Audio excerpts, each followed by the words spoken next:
सास और बहू की पहली होली। सीमा की ससुराल में यह पहली होली थी, जिससे सीमा बहुत खुश थी और वह अपनी सासू माँ से कहती है, माँ जी आज हम खाने में कुछ अच्छा सा बना ले। माँ जी कहती हैं, हाँ बेटा हाँ ज़रूर, जो तुम्हारा दिल करे वो बना लो।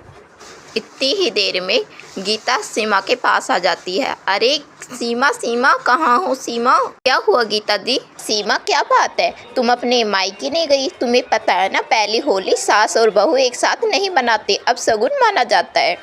यह बात सुनकर सीमा चिंतित होने लगी और बोली कि मेरा तो यहाँ कोई मायका ही नहीं है, अब मैं किसके पास जाऊँ? मेरा तो कोई है ही नहीं, अनाथ आश्रम में पली बड़ी हूँ, मेरा तो वो ही है सब कुछ। मैंने सोचा था कि ये होली मैं धूमधाम से मनाऊंगी। और ये कहते कहते सीमा ज़ोर ज़ोर से रोने लग गई। ही देर में सीमा की सासू माँ आ गई वहाँ पर। बोली, सीमा क्या हुआ? सीमा बेटा रो क्यों रही हो, क्या बात है सीमा? सीमा रोती हुई कहती है, माँ जी मैं सोच रही हूँ कि क्यों ना मैं एक दिन के लिए अनाथ आश्रम चली जाऊँ। क्या है कि मैंने सुना है कि सासू और बहू पहली होली एक साथ नहीं मनाते क्योंकि वह अपशगुन माना जाता है। सीमा की सासू यह सुनकर थोड़ी उदास हुई और बोली, नहीं सास और बहू एक साथ होली नहीं बनाती, पर तू तो मेरी बेटी है ना, क्यों नहीं मनाएंगे, हम साथ में होली मनाएंगे।